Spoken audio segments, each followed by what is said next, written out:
Hello. Thanks for coming. Yep. Hi, everybody. So welcome. Who saw our presentation a few months ago? Maybe just a handful. Yeah. A few months ago. Felt like forever. Half a year. So just to catch you up, when we first presented, we were going on this journey of creating a crowdfunding video. So just a really high-level overview of our project. We are trying to take the world's history, index it on time and location, and display it on a virtual globe so you can see history chronologically as it appeared on a globe versus reading narratives. So a picture paints 1,000 words, allowing you to see if Lewis and Clark happened to journey through your hometown or somewhere nearby, those types of insights and perspectives. We have another business partner of ours who is busy doing other things in New York, Ken Burns, world-famous historian. And so we've created our video, just wanted to show you that and then give you a quick update of things we've learned and how things are going so far.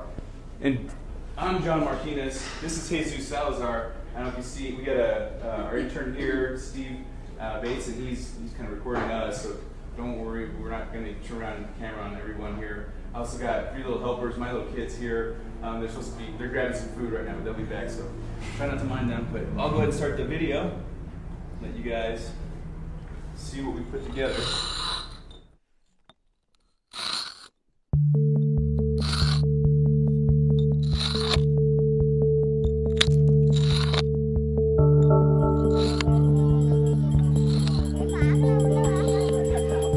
History is the living, breathing story of us. Understanding history is key to the progress of mankind, whether it's history on a global scale or our own personal journeys. If we don't know where we've been, how can we possibly know where we're going? Today's technologies are allowing us to connect and have more engagement with the past. We as humans are just inundated with information. And it's so hard to weed through it and assimilate it all. There's some great tools that are on the internet and that are available to us, but it's all of these obscure different locations.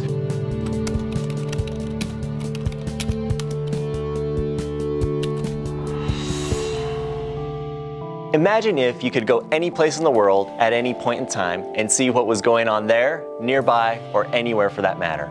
Imagine the type of insights and perspectives you'd be able to gain by having an eagle-eye view of history.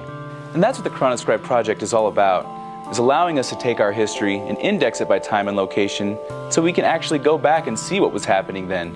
Hi, I'm Jesus. And I'm John, and we're the co-founders of a new history educational website called ChronoScribe.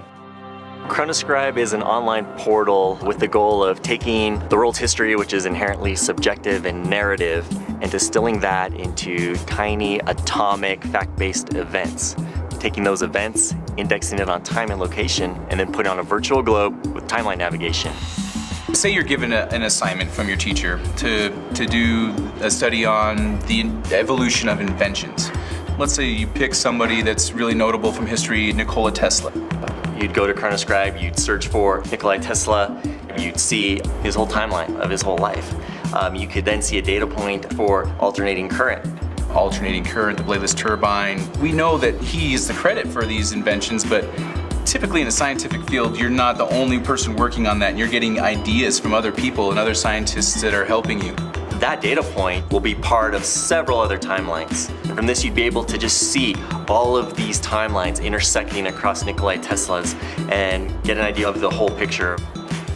One of the first things that we'll be able to do in phase 1 when we launch the site is allow you to either import your own personal timeline from Facebook or create your own. So when you do that, you'd be able to see on the virtual globe with the timeline navigation, just like any other historical event, your own personal timeline.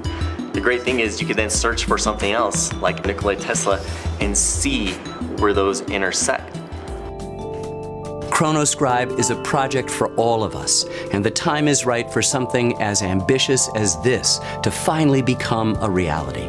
By being able to piece any number of events together ourselves, we'll have the ability to share a whole new experience, not only with our individual pasts, but also as they join together in the fabric of time. This project isn't about making money and driving profit. for us, it's more about making the world a better place by educating everybody about history. We don't think that education should cost people money. We don't think that education is something for the privileged or people that can afford it. Please join us and give us your support as we work to bring ChronoScribe to life, as we work to make history more accessible to everyone. Because history isn't made alone.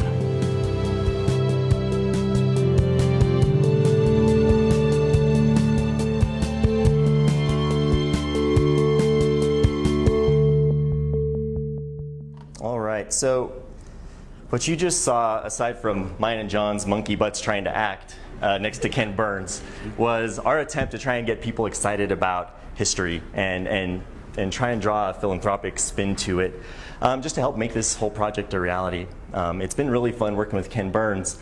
One of the things that we've learned since we've last talked, our goal was just to throw this out to the masses. We do think this is a grassroots thing that everyone can get involved with, and just sort of see what the temperature is. And everyone, if you ask anyone, they'll say they care about history, and history is important. But really trying to translate that into action and seeing what that means and how people will respond was something we just didn't really have a good pulse on. In fact, as we've talked to our advisors, one of the things that's been really hard is really identifying our market, right, which is sort of Startup 101. And if you think about who our market is it Wikipedia? Wikipedia defines their market as everyone who has an internet connection, right, and who just wants to search for Abraham Lincoln or Nikola Tesla. And so that's a hard thing to quantify. One of the things that's been really interesting on our ride when we started our whole project was we got Ken Burns involved really early. And when you have someone like that, you try to build something that's on par with him. And there are a lot of discussions. We thought we might be able to get Tom Brokaw on board with us. And so we start thinking about some of these things and how that changes and if that sort of undermines lean startup principles. Well, one of the things we're learning is it really doesn't. Just because you have someone like that on board and working with you, all those principles still apply. And so I'd say that's a big lesson that we've learned. And so kind of what we're looking at now as our campaign continues to evolve and we're starting to get the word out and we're finding lots of partnerships and we're starting to think, like, how do we get to our MVP, right? So one thing that we've found that is really resonating well and is going to be probably our first release and kick out of the gate is partnering with museums, historical societies in local towns. So it goes something like this. We would go to a museum, we'd see what kind of data they have on their local town and really bring to the marketplace, say here in Denver, a walking museum. So you're walking down 16th Street Mall, you get a notification or you look on a map and see what cross street or what intersection the Great Fire of 1893 started. And from there you just find these interesting things that help you appreciate your hometown and history. We found that mayors, governors are very interested in this concept. It helps bring a local cultural and a heritage to your hometown. Museums like it because they're trying to do a lot of these things but they're underfunded. And so there's a strong value proposition in bringing something to them cheaper than it'd be to build themselves. And the more people we can get involved, the stronger our product and our offering will be. So for us, that's the direction we're going. We do have our Indiegogo campaign, which is still going on. You might see a few things coming out if you haven't already in the newspapers and hopefully Channel 9 News. And so we'll see what our last push is, what our push is going to be. But at the end of the day, this is kind of where we're at. We could use any help, any thoughts, ideas, advice, any questions. And one quick just data point. This whole idea, it is a little bit abstract, and we try to do our best to capture it in a short video and something that would resonate with the average person. I would love just a show of hands of, after seeing that video, how many people feel they know what our project is about. Can we give you a halfway? Halfway, perfect. Yeah, and we're finding a lot of people get a general idea. They're not sure exactly what it is, and those are some of the things that we've been wrestling with an idea like this, especially something with such a broad audience. So that's John. Is there anything else you'd want to add? Just right now, not only the fundraiser, we have an online petition as well. Just people can add their voice behind it. We're just reaching out, letting people know about this still, and everyone we were reaching out to is pretty excited about it. But that's kind of where we're at, just forming these partnerships and just going forward. So it doesn't. You guys can support us just by letting people know about it, but I mean, if you want to add your voice to it, you can definitely do that as well. Great question. So I understand the data collection aspect of it and what you're trying to do in terms of the stories, but I don't understand what I, as a consumer, could do for it unless there was a physical application that I could buy. Mm-hmm. Yep. So is there a physical application that I could buy so when I'm driving through the desert and I can find out, oh, this is where this battle occurred, or this Yep. is where... So you're not going to have to pay for those types of things. It is going to be free for public use and for educational use like that. So yeah, you'd have a website that you could do your own searching just like you would with, say, Google Maps or Google Earth, but you'd also have a mobile app. So if you wanted to, if you're interested in Nikola Tesla or dinosaurs, you'd be driving down I-70 and say you'd get a notification saying, hey, did you know there was a T-Rex fossil discovered here in 1953? So Did you say you have that? no. So that's kind of what we're working towards. Again, just trying to figure out where to start and what our MVP is. Because that whole market of people buying guidebooks, where you walk through Mm-hmm. San Francisco, walk through Denver, that they're Yep. just doing it in paper form. Mm-hmm. But, in terms of just like the travel market, I'm always buying those books. And I have to buy them every time I go back to that city Mm-hmm. because I want it to be updated. And those are 14 or 15 bucks a pop. Yep. So You are absolutely right. for travel, Mm-hmm. applicability. You're absolutely right. In fact, one of the cool things for a downstream application of this would be helping, say, plan a vacation. If you are a history buff, you could see history and book historic hotels. Have it help you facilitate an itinerary for things you're interested in. So it seems to me you've got to move forward on 3 fronts, right? You've got your technology, you've got your content, and then you've got your fundraising. Mm-hmm. So kind of where are you at trying to juggle all 3 of those? Oh boy.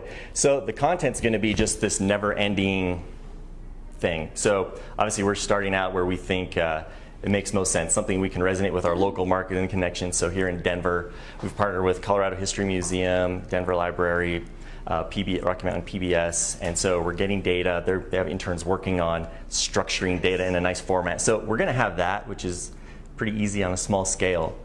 The technology, I think something that I do for a living, and so we have a handle, as you saw. We have the design, and we know what we're going to build and what it's going to look like, and all of the wiring. The funding is really the most interesting part. And part of going back to starting with someone like Ken Burns and some of these people think just because you can get this in front of 100,000 people or tens of thousands of people doesn't necessarily mean you should start on that scale. And so what happened is, Ken Burns, he's blasted this out on his Twitter handle. He's obviously very well known, and although we got a lot of lift from him, again, lean startup principles still apply. And so, if there's a lesson to learn, if you get an opportunity to work with someone like Ken or someone high profile like that, it is I'd say don't overestimate exactly what you're going to get right out the gate with it. I think it's a long-term play, an important thread, but yeah. What is your business plan? Is it advertising on the site? Is it donations from museums or nonprofits? How are you getting? Yep. So there's definitely going to be a thread of contribution. So we're going to try to create a marketplace for history. So say you go to the site and it's missing the teenage years of Abraham Lincoln, and you'd love to see a timeline of that aspect of his life. You could say, you know what, that's worth a couple $100 to me, or if you're a historicalist society, it's worth $1,000. And then having people who want to do freelance history research and who can find this data and source it and publish it on the site, we'll do that. And so there's a brokerage, basically a marketplace that we're creating, and we would moderate that. So that's one piece. The other thing, just this whole framework of allowing timelines to be, interactive times to be displayed on a globe and see the correlations and see everything from an eagle-eye view of history. If you want to use that for a commercial application, say you are UPS and you would like to have, say, all your employees just put some high-level events of their timelines, and from a cultural standpoint, be able to see your 100,000 employees from all over the world sort of meshing and coming together to work in this one building for this one common cause. Might be interesting things to see and could put on our corporate intranet. And so we're going to charge for private applications for things like that. In addition to that, There will be some advertising, which is something we're not going to lead with, but the plan would be to use more of an affiliate marketing model to where, say you are searching like Abraham Lincoln, through Amazon or books about him, referencing relevant content to help promote those types of literature if you're based off what you're searching for. Sure. If you're going to use it as an educational tool, but it sounds like anybody can upload stuff like Wikipedia, so how are you going to be a credible source for people to actually use for their education? Yep. So initially, we're not going to do that because that does make you nervous, right? Someone told us, the founder of Trip.com said, if you were to just turn this over, you would have the most popular topics would be Justin Bieber and Britney Spears, which is a history education website. Obviously, we want to try and avoid. So we are being very mindful of what we're rolling out of the gate. But before we would let people just throw content out there, we're going to make sure we have which we've modeled out a moderation system in a way where you can easily see what data is credible. So say you do have a timeline and there's 100 events on there, right, and you have this timeline, you would be able to dial up or down the level of sourcing that you want to tolerate. So say you're doing a paper, you'd only want to look at things that were institutionally verified, say by universities, for instance. You'd be able to dial that down, and out of those 100 data points on the timeline, say 80 of them would fall out. You'd still get to see the overall picture and look at those things. But if you're being a little bit, maybe you weren't writing a paper and just wanted to kind of see what was out there and what the perspectives are, you could turn it up to, I want to see everything that's even just a statement. And those would all fill in your timeline. So you'd get more detail, but you're tolerating less. So there's a way to do that. And, and that's one of the fundamental differences between, say, a Wikipedia. You have 2 paragraphs, and you'll have all this great reference information, and then you'll have a random statement in there, and you have to constantly go back and see what was sourced and where it was from and what's valid and what's not. And if you just ripped all those out, the paragraph may not make sense. But for us, the construct still kind of holds with it. I would love to be able to see the blinking lines. Things people wish happened. Yeah. Sure. Great. Yeah. So I think I heard you saying that you want to partner with history-based organizations in order to create content that consumers would discover. Have you determined if you had a hit list of the top 3 things that any of us, or a certain population of us here at the table, would actually care about with this application? What would light us on fire about this? What is it about what you're doing that would make the average person say, I want that, or A, B, or C? We have thought about that a lot, and just looking at the wisdom of Ken Burns himself, he will tell you Major League Baseball, Civil War, and World War II are things that are pretty universally applicable, right? And so initially we thought that was a great initial piece to go after. What we found, though, is we'd be much better served by focusing on things that people would care about a little bit more, which is why we're going at local markets and seeing if people would be interested in just knowing if, say, this building where we're standing right now, if this is sacred historical ground. We may not ever know, and how useful would it be to know where you work or where you live, what happened, what interesting events have happened nearby. Because I was thinking, as a consumer, what have I done? What have I experienced that's similar to this? And the closest I can think of is you get into a museum and you can put on a little headset, and then you walk around. You have to get to a certain station and hit a button or hit play or do something to receive the information about that. So that's the closest a normal person gets to moving around in time and space and receiving historical information, which would make me think that a radio station, essentially, instead of listening to a bunch of crap or whatever you can't get as you're traveling, because you don't have satellite radio, somehow you'd be able to use the cell system and be driving along, and then you're getting audio delivery of all the history that you're literally moving through in time, in real time, almost like a radio station. That, I think, would be very entertaining for like a total geek like me. That's a really good idea. Driving around in your car. Uh-huh. And so it's almost like a history radio station, and of course, people are going to turn it off on their daily commute because they don't want to hear it. The same thing over and over. Even more to that, you would get to pick like what what you're interested in. You get to decide. You know what you're interested in. You tell the program, right, and then it filtered just send you that stuff, not everything that you're not interested in. Yeah, you have some crazy guy go, I want to hear about all the hooker houses as I'm driving through the West. History and of they would hooker have houses. that radio station. But, you know, I mean, that's an extreme example. But they could pick very specific stuff that they're passionate about. Yep. That isn't Justin Bieber. That's a great thought.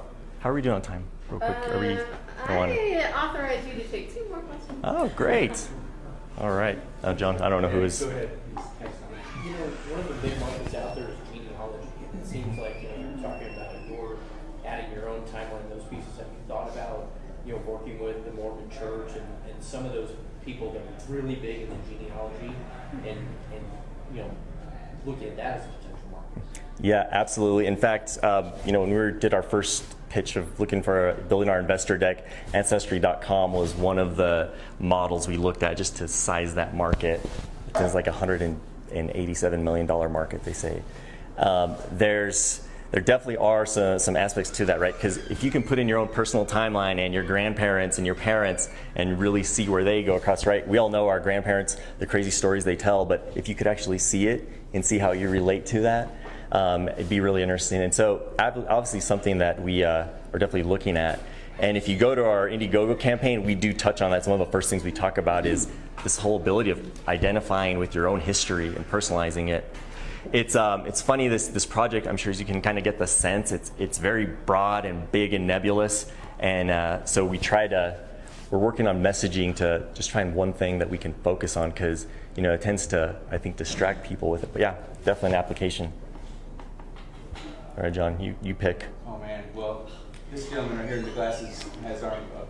I like the tie, by the way. Thanks. That was going to be my suggestion as well, Ancestry.com. And I had one question. Do you have a combination when you're gathering your content? Do you have a combination of crowdsourcing and like data mining?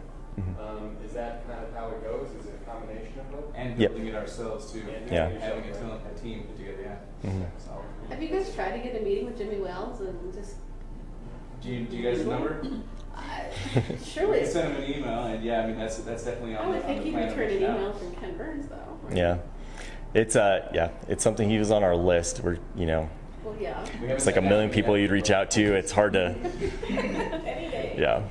Awesome. Well, thank you guys. Good luck. I think we're all in your corner. Yeah, cool. And Great. much more to that, you know, it's not like we're trying to recreate history or we're in competition with anybody. I think, you know, we're more in a partnership with anybody that's trying to do something similar, and we're trying to help them, you know, get the research that they've done to more people. And so that's just trying to help out.